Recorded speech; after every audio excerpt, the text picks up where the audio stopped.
welcome to the Ruckus Room. I'm here today with a very special guest for our Christmas in July episode, Mr. Yano Anaya, aka Grover Dill from The Christmas Story. And I guess I should tease you about the Annihilator last your name and your nickname because that's a mouthful. It really is. Yes, I'm it sure you is. get that a lot.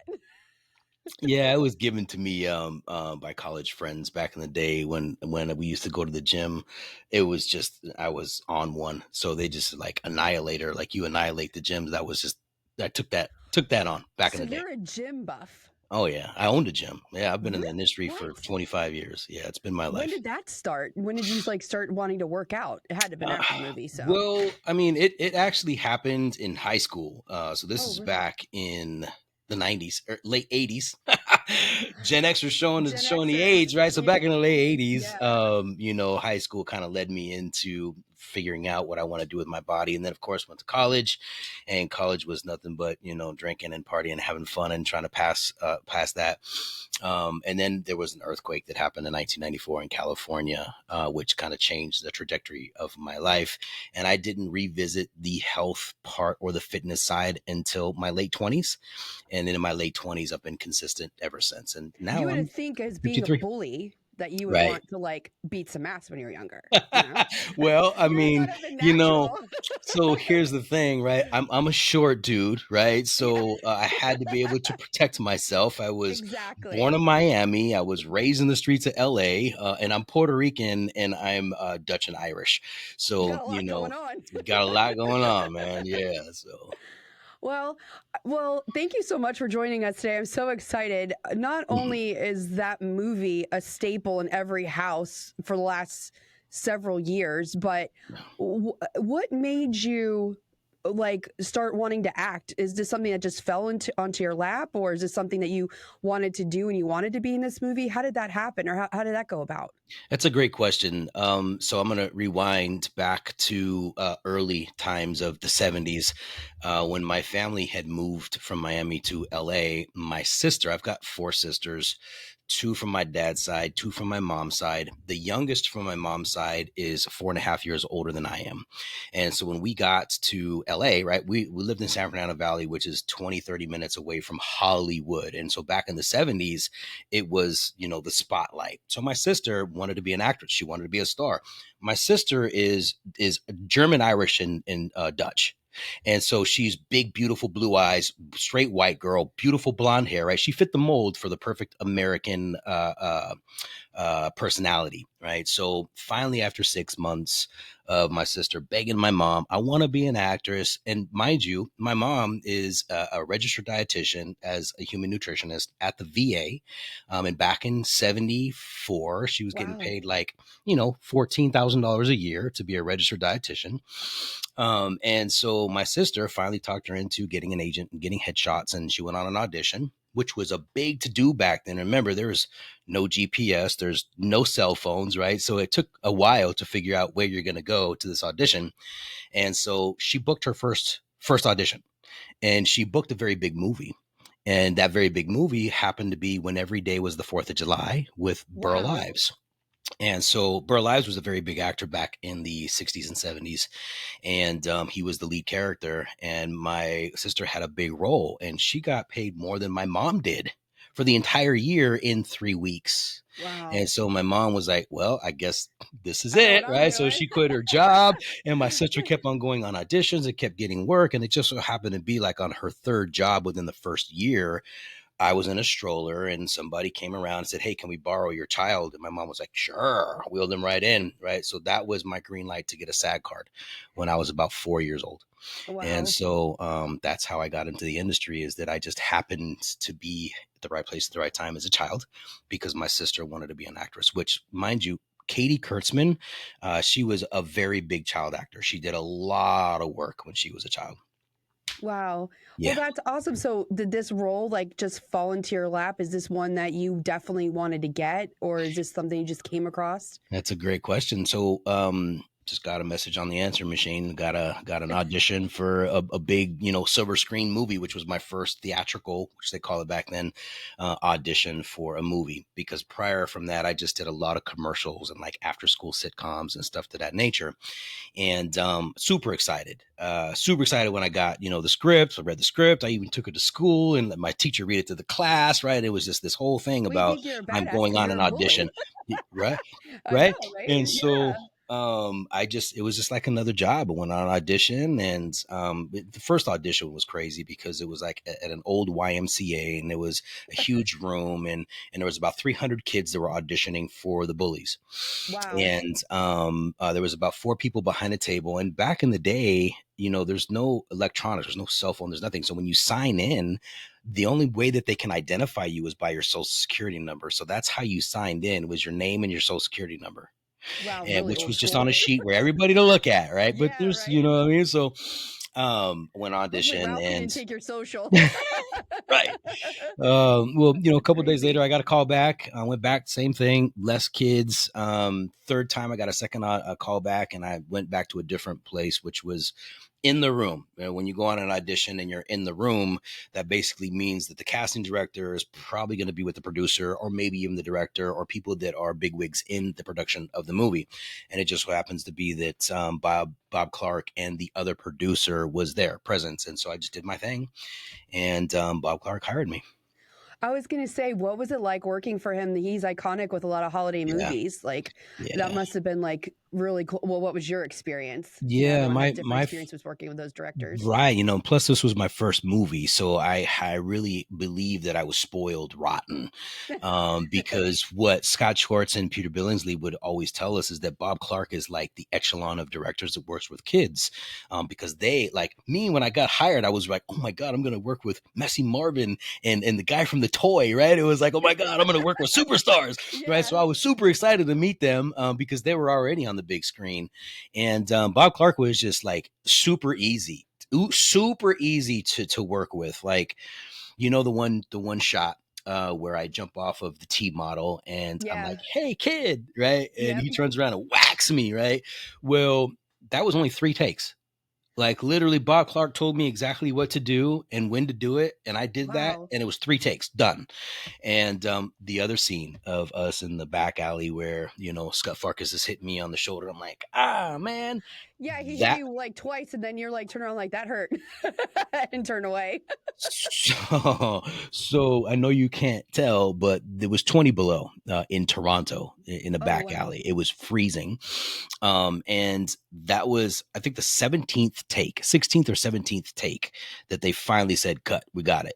And Just so with he you hit hitting me him, hitting back and forth. 17 times. Yeah. What? So my arm was black and blue. It was, Did you black and blue him at all? I mean, I know he's taller, but you look like you got some good punches in there. I did, but I probably could have hit him harder, but I didn't because he's bigger than I am, and he Yeah. was kind of evil looking. So, Oh. but we became close friends, and plus, it was more like I was hurting my brother than it was anything else. I don't know. It was a cool relationship, Well, cool that thing. leads me to my next question. So, Hmm. like, were you guys all friends while you were taping? Were you and Ralphie and Flick and like everybody, like, were you all friends and good friends? Because, sometimes not everyone gets along. But you guys Right? seem like a bunch of kids doing this for like the first time by yourself. So, how did that go? Yeah. We ran it. Like we kind of all That's awesome. clicked, and we all became really good friends. Ian Petrella, who played Randy Parker, was a little bit younger, so his mom was more protective of him. Like, Yeah. she didn't let him go out with us. Like, we would, when we weren't working, all four of us would go out and run, like run through Toronto, run through the malls, run through abandoned malls Well, in Cleveland. you're Like, like, yeah, we what, kind of ran 12? the streets and had a ruckus. So it was fun. You're like 12 years old at the time? I was 10. 10. Oh wow. Well, yeah, it's not like it was back then. I mean, you could do that. Like we used to go outside all day and, wouldn't have to think twice and it didn't have to worry about what it's like now, but that's Yeah, kind of young, but you guys sound like you ran it. we Did did. you ever want to go lick a pole after being triple dog days? I mean, cuz after I look back at that movie, you would have been a perfect flick. You really would have. Did anyone ever tell you that? I really think it would have been funny to watch you lick that pole. No? Did you ever want to do that? I mean, come It on. would have been a very different movie, that's for sure. See, that's what I mean. Like, Did you ever think about it? Be like, Flick, I'm gonna change roles real quick. Yeah, no, we never did think about it. And I was actually very happy that it wasn't me licking frozen pole. That's so. Out of all of them, I mean, that's like an iconic scene from that movie, and the Yes. bully part where Ralphie kind of takes him on. But what was your favorite part of the whole production? Your favorite part of the whole movie? Like my experience of the movie as watching it or of Yeah, or recording it or just filming actually it. taping it. Was there like a certain part of the taping or filming of that movie that you're like, that was a lot of fun? Um, you Most know, memorable, I would say. I think that jumping out of the top of the trash can was for me super fun, because I was kind of a daredevil when I was a kid because I used to ride skateboards and I used to ride bicycles and pools and I rode dirt bikes and I was surfing at that time, right? So I like to take chances.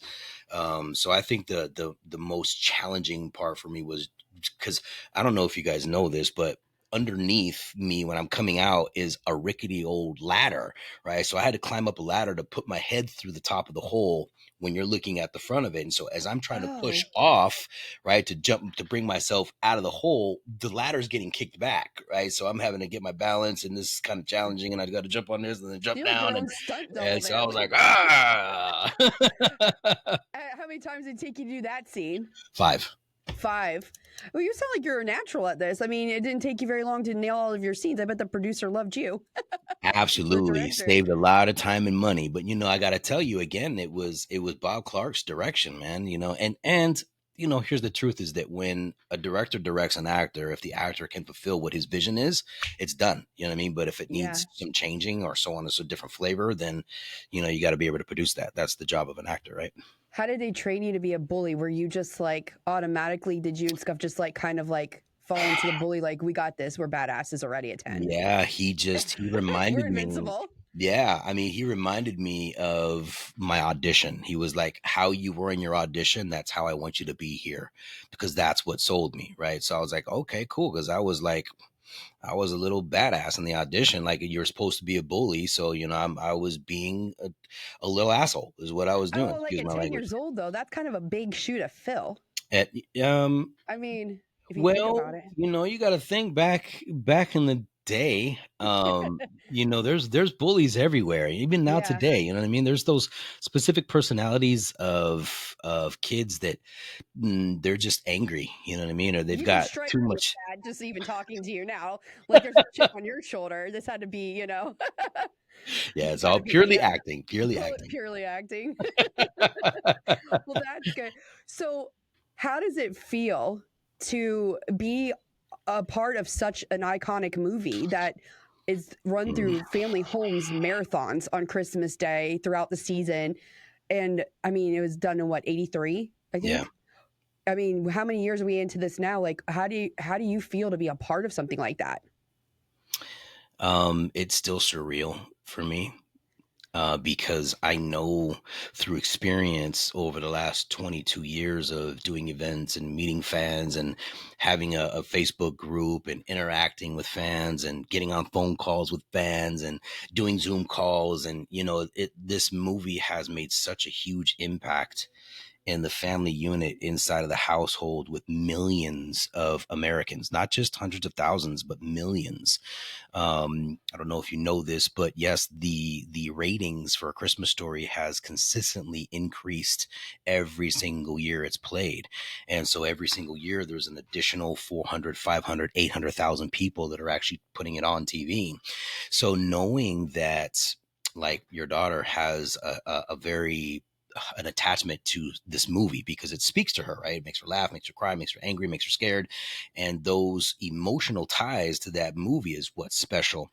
It's what's special is because it tied into Christmas, right? And it's just a Right. story of a kid that is so enthusiastic about getting a Red Ryder BB gun for Christmas that he will go through all the lengths to get it done. But yet he's got friends and he's got homies and he's trying to maneuver around life on an everyday basis, right? And he's trying to manipulate his parents and Santa and his teacher, right? It's such a rich movie of experiences that resonates with. everybody Well, or it's so normal. most It's like everybody. everyday life. I think that's why it resonates even more because it's real Absolutely. life. It's like, Yeah. you know, and it's a generational movie now. Yeah. Like, like you said, and so it will only keep growing. Like, how did you feel when National Lampoons came out and you had competition? I You blew them out. loved, I You love. loved, I loved Vacation. I mean, it was is Christmas Vacation is an iconic movie as well, but it's a Yeah. very different. It's a very different story. You know what I Yep. mean?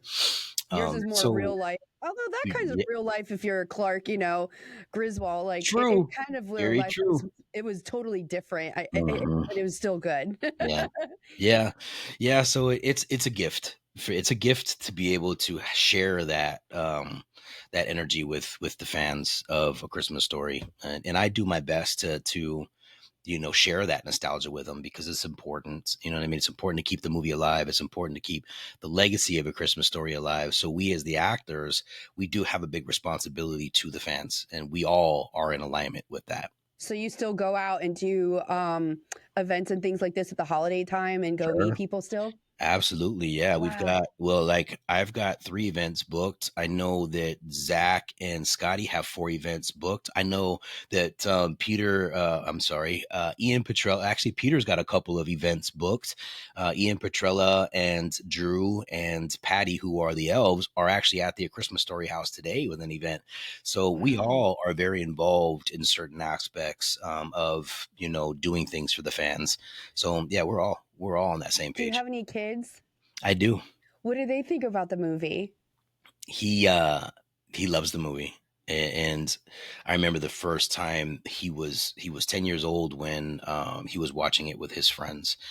And I remember walking in, and this is when I was jumping out of the trash can, and they all looked at him like, Giovanni, is that you? Like The stunt how are you double. in this movie?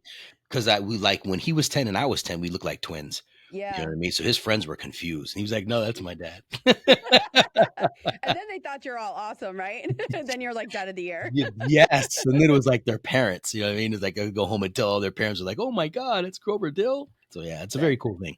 Very Oh, cool. that's awesome. Well, a little birdie told me, and I found out through, everything and researching you very well, that you were in a Van Halen video, Hot for the Teacher, which is a huge hit too. And how the heck Yeah. did you get that role? Blessed with that one too, man. Yeah.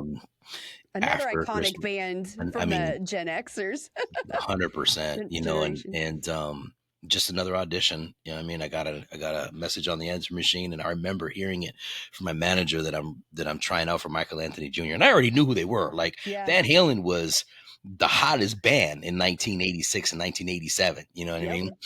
And 1984, Especially I think that it was song. 1984 is when it came out. Yeah, that And was a huge so song for them. huge song. And Yeah. so I was super excited. I was kind of nervous, but I just went there and did my thing. You know what I mean? And they were like, I didn't even have to go on an audition. They just booked me. I was Wow. like, yes. And now So you can watch that video for generations too now. it's crazy, right? That to me is like, it's amazing to be a part of that kind of iconic, establishment. It's amazing. It's So what's the it's God. difference between filming that and filming the movie like?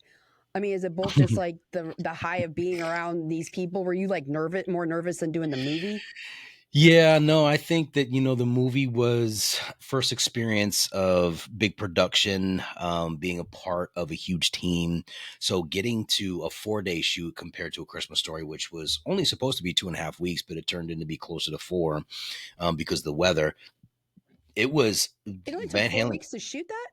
Yeah, Wow. yeah, yeah. It took a long time because we had to move around. We went Yeah. to Cleveland and they waited for almost a week for it to snow. It didn't snow, so they had to create snow. So they went to like the local ice rink and shaved all their ice. They did spuds and Wow. soap, and they rented all these machines, and they did everything they could to recreate it.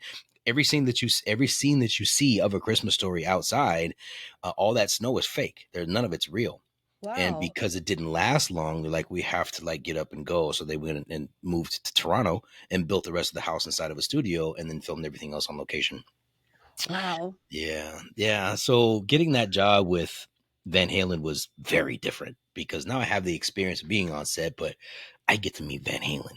I And that was know. my goal. That was my thing. So I remember the first morning we got there, it was like 9 o'clock in the morning.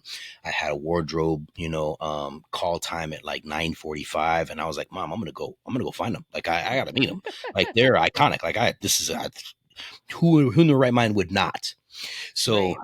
I ran and knocked on their door, and Alex Van Halen opened up the door. And this is a tiny little trailer, right? It was a cheap little trailer in Marshall High School, which is in Los Feliz, California. And Alex was like, "What are you doing, kid? Like, who are you?" Right? I was like, "Well, I'm Michael Anthony Jr. and I'm here to, record. I just wanted to come hang out with you guys and meet you." He looked around. He's like, "What the fuck? Come on in." I was like, yes, Oh, I just got entry to backstage Van Halen, bro. I'm in the trailer right now, right? So it was what a was the coolest thing you life found out experience. about him that you didn't know about him? Alex Van Halen? Yeah. I'm Well, sure he's got stories. You know he's I got stories. well, he's definitely got stories, but my experience of him was he was just such a happy-go-lucky dude that just had so much conversation, and he loved kids. Obviously he loved young kids because it was him having conversations with me, and Eddie was back and forth like, "Hey man, what's up?" And Michael was just chilling there drinking his Jack at 9 o'clock in the morning, right? And he's like doing his thing, and David's in the back of the trailer eating sushi in the first thing in the morning, right? So it was just me and Alex kind of just hanging out, and I was just like in awe, right? So I that was wouldn't be able my to talk. I don't think I'd be able to talk to them. I'd be like so yeah. starstruck. Yeah, It's yeah, there crazy. was some illegal stuff that went on Oh, I'm back sure. in those days. I'm sure you So, partook in that. well, I had no This is a choice. I lifer. mean, Oh, I you just have had no no choice. choice. I had no This choice. is a lifer. Alex gave me an ultimatum, bro. Like it was Yeah. like either you do this or you're out, He right? wanted you to So do that so you didn't remember anything. yeah, Well, those are good times, though. I mean, it sounds like you've done some amazing things and been part of amazing things. yeah, What it's else have you been done awesome. besides your video? I know you were in another movie, weren't you? Yeah, yeah. So I Yeah. had a little part in Better Off Dead, which is a iconic, slapstick comedy with John Cusack and a couple of other actors, Booger and stuff like that. How was it like to work with John Um, Cusack? yeah, it was awesome. I mean, back then he was like 18, 19 years old, right? So he was a kid, you know what I Yeah. mean? He was just Getting having started. fun working, having fun working. And then a couple years later, I got another movie called The Blue Iguana, which didn't get funding from the Sundance Film Festival, so it didn't get distribution. Oh, okay. But there was a lot of like well-known actors like Dean Stockwell and Pamela Gidley and um, uh, anyways, a couple of the big old actors, which I'm sure will probably come back to me. But that movie you can rent Blue online. It's like Iguana. I'll two have to bucks. watch that. Yeah, the Blue Iguana. It's a funny movie. It's I'll have to really good. watch that. Yeah, it's What? funny. Who's the biggest celebrity or star crush you've ever met? Mm, biggest star crush I've ever met. Or celebrity, yeah, actor, whatever, musician. I mean, I'm gonna have to say that my the biggest one that resonates with me is Eddie Van Halen. So when I was in the Yeah. trailer, um, and this was right after Alex kind of gave me an ultimatum. So what I'll just tell you real quick. What Alex did, he says like, "Hey, go to the back of the trailer and grab a couple beers." Right, remind you, this is like 9, 10 in the morning. And I'm like, all right, cool. So I walk back to They the, don't cause know I'm what time thinking of they're day from it is. him, you know what I mean? I mean, Michael Anthony's drinking Jack already. And I'm thinking they just grab some beer. So I'm like, cool. So I went back there and I opened up the ice chest and they're actually Schlitz malt liquors, tall cans. Right. And I'm like, oh my God, that's malt liquor. Okay. So I come back out and he's like, he puts them on the table and he's like, all right, here's $100 bill, man. What we're going to do is we're going to beer bong these things, and whoever drinks the beer the fastest gets that $100 bill. Well, And you were young and spry. You should have beat their asses. uh, I tried. You did. Well, they probably are experienced though, but yeah, they probably thought this kid, he's going to take us out. I gave it a valiant effort. Yeah, I annihilated that beer, but he was done way faster than I was. So I lost that $100, and now I've got beer all over me, and I'm getting a little tipsy. And I'm like, I'm growing some cajones, and I'm like, Eddie, would you play Running with the Devil for me, please, Oh or the wow. prelude before that? He was like, sure, man, come on to the back, right? So he took me in the back, sat next to David Lee Roth. He pulled out his guitar, he plugged it into a little Marshall amp, and he played for me in the back of the trailer the whole prelude and the whole song. And I was like, ear to ear with a smile, right? I swear I wish nowadays I had a camera or a Oh, yeah, phone you had a to phone. You record. didn't have There was phones back nothing. then. There was no cell phones back then, right? There No, was no one can nothing but believe your my story. memory. What if it's not legit? You got no backup with it No now. backup at all. Like anybody and everybody could say you're a liar, right? Yeah, But it's my memory, it's my experience, so your I don't really memory was care what people clouded say. with whatever you were drinking at the time. They can say that to you. You're a drunk. You're lying, right? Exactly. Yeah. This is all But made I up. mean, if Eddie was here still, I guarantee you he would remember that. Oh, Because it was so special to me. I was like, man, I gave him a hug. Like he gave me a hug, and he was like, this awesome, cool kid, yada yada yada. And then that's when the wardrobe lady knocked on the door and was like, hey man, you got to go to wardrobe. I'm like, oh shit. So I came outside, and she's like, come with me. I was like, oh no, she smells the beer on me, right? So she took me to wardrobe, changed my shirt out, gave me some breath mints, and said, have a great day. yeah. Would you like a water? Oh, well, Yeah. you look like trouble. That's why. She knew you looked like trouble. That's all it was. They all knew I was Grover Dill already, right? I know, right? You had big shoes to fill. So, you know what, you being a Gen Xer too, and being in that time in the era, I mean, we've had 3 huge losses this week, and it's really affected everybody. I mean, I've met Hulk Hogan. My family has taken pictures with him at events. Theo from the Cosbys, Ozzy. Just like looking back at it, isn't it just like, I don't know? It's like kind of surreal. It's a lot of like, it feels like a lot of the Gen X stuff is going to be very nostalgic now, even more so than ever. Yeah. And I don't know, what have you thought about it the last few days, like seeing all this as a Gen Xer? Yeah, it's you just never expect it to happen today or expect Yeah. it to happen, but it's going to happen eventually. And being at this age of like 53 years old, like I've had a lot of death in my lifetime already, so I've experienced losing my dad, I've experienced losing some good friends, right? And so it's a challenge to deal with those kinds of emotions when it comes to that person no longer being here. You know what I mean? Like all 3 of them, literally icons in this world, and it's the loss, right? It's a loss that they're actually just no longer there. You know And what the I mean? So TV and the music's not like it used to be. I think that's the biggest part. Like yeah, you said, with your movie being such a generational thing, that's like mhm, everything from the '80s was so generational. The music, yeah, the shows, the yeah, movies. Like, yeah. not we don't really have very much of that nowadays. I don't know why, Yeah, but it's it just feels true. like it. I mean, go back to think about who else has already passed. Michael Jackson, Yep, Prince, right? Like we've lost some major big players in the ones. game. You know what I mean? Yeah, Yeah. Well, I'm going to switch it up, and I wanted to ask you. So, a sure. couple years ago, I was reading maybe that you were thinking of purchasing the Christmas Story house. How'd that go Mhm. about? Yeah. So, when it went up for sale, my ex business partner, and myself were like, "Huh, we should try to raise the money to do this." So it kind of crumbled. Oh, Yeah, but that's okay. You know what I mean? That's it's not over. It's just no, it's the not. first Maybe it's step. just not You know meant what to I be mean? that timing, Yeah, but it's not maybe one day it'll come exactly. back. Exactly. So That would be awesome, though. Like, yeah, yeah, yeah, what definitely. would you do with it if you purchased that house? I would do The dumpster around the corner where you jump you out know of? so yeah, I've been blessed with a lot of marketing mentors in my career as a business owner, going through owning a gym and several other businesses, and now a Christmas Story family, which it's an e-commerce store, so we have a lot of collectibles and of a Christmas Story there.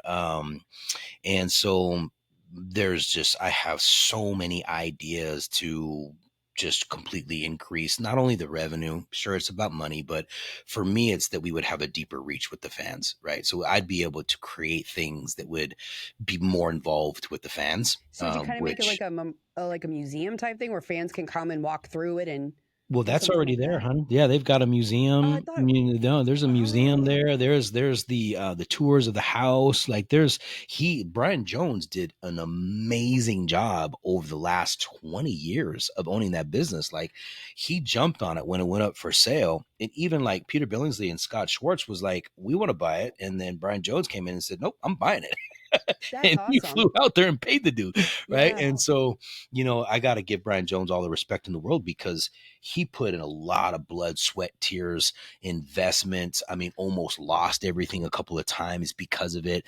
And he has just built it and just kept adding and adding. And now he's got the Bumpus house. He's got the restaurant across the street, Rowley, right? He's got a couple of other Wow. properties. So he's done an amazing job with bringing such an iconic piece of the A Christmas Story to life for fans to go experience, right? And so um Oh, there's hopefully it there's stays going to like be that for years certain, to come. yeah, I mean, Yeah. there's going to be, yeah, it's going to be there forever. Like it's actually historical now. So Yeah. there's going to be certain aspects that I could bring to the table that he could never have the ability to do, and that's the only difference. You know what I mean? It was just, it would be a very change. It would be a positive change, I should say. It's beautiful the way it is. Like if anybody and everybody has an idea they want to go through that house, I encourage them, man, go Yeah. experience it. Take a lot of pictures, do a lot of recording, because it's like it's so cool. Like it's so nostalgic to go through that house. Well, I just want to let everyone know that's going to watch this. All of the links will be attached to our podcast, so Awesome, they can go to your shop and they can look at everything. awesome. Um, and what else are you working on currently? Anything else? I know you said you had some shows coming up in December. Is there anything else that you're working on now that might be big Yeah. stuff? So there's a couple of cool things that I have kind of spun off since I had broke off with my ex business partner. So what I am doing now is I'm actually selling women's clothing. So me and my girlfriend have a What? women's boutique. Wow. She Who would have has thought you been could turn at, goalie to fashion designer? right, exactly.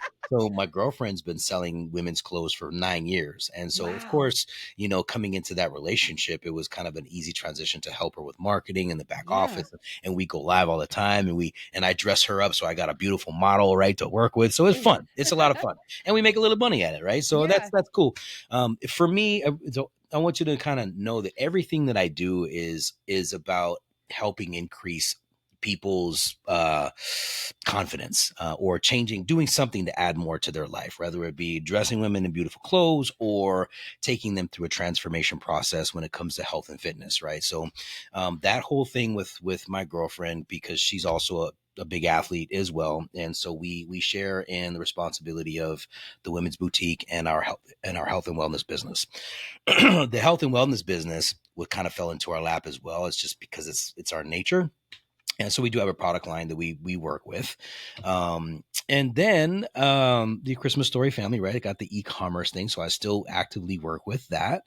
And then it's something just else fell into my lap, which is like very different than what I've ever expected to happen. But my graphic design artist, who is Richard Trebus, and his company is Richard Trebus Designs. I always promote him because he's amazing. He worked with Disney. He's been an artist for 30 years, and everything that you see on our website was designed and created by him.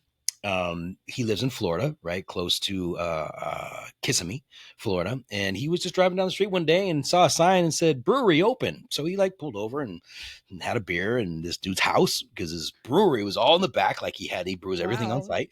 It turns out that this dude is a mixologist and has been doing it for 30 years. He Oh, just broke cool. off from his partner because his partner got a worldwide distribution contract. And he was like, look, I want to stay local. I don't want to be married to a business fermenting beer all day long my entire life. And so he just does it locally. And so he was like, my graphic Right design around artist Disney. was Great like, location. right, Yeah. exactly. So when he Good. walked into his brewery, guess what's sitting there? A leg lamp, right? So he was like, "You're a Christmas Really? Story fan.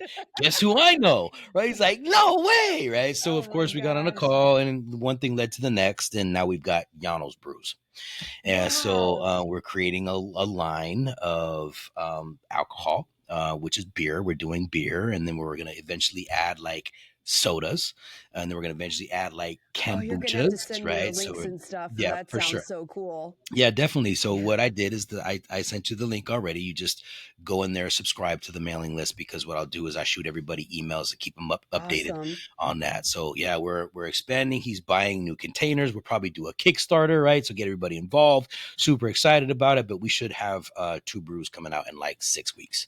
So Wow. Isn't that Yeah, fun though? it's Like crazy, right? you You just seem just like an never know. entrepreneur, so like you could probably Yeah, turn anything into gold. But like that's real cool. I mean, you have the best of both yeah, worlds. You have clothes yeah. and now liquor. So job security is pretty much right around there, along with the movie. Now you got it going on. What's the Yeah. coolest podcast you've ever done? Oh man, well Because I'm sure you've done this so one much. is super fun.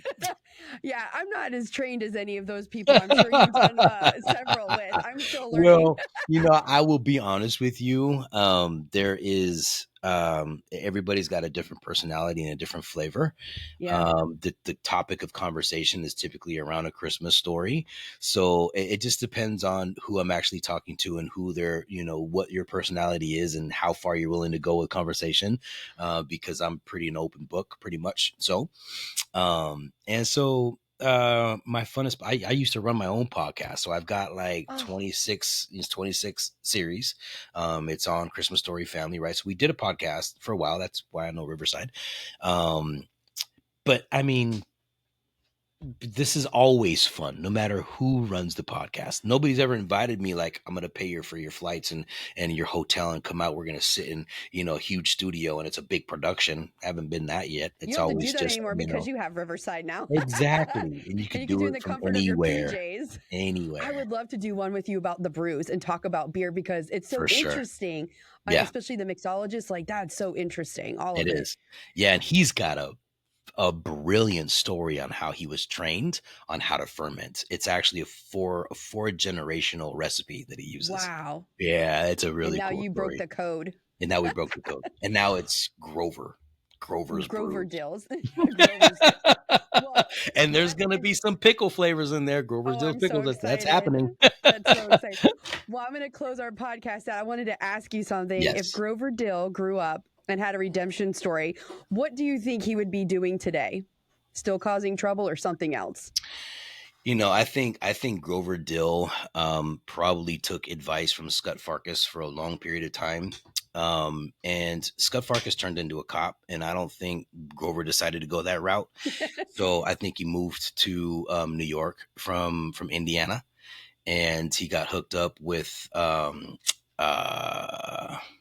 my god, what's with Capone and his crew back in the 40s. And he started doing all the underground stuff. But he's Oh, gotten to a point now where he's retired, right? He's got a big family, so he's down in Miami living life. he's chilling. He's chilling. Being more low key. How Yes. crazy you go from Capone to that.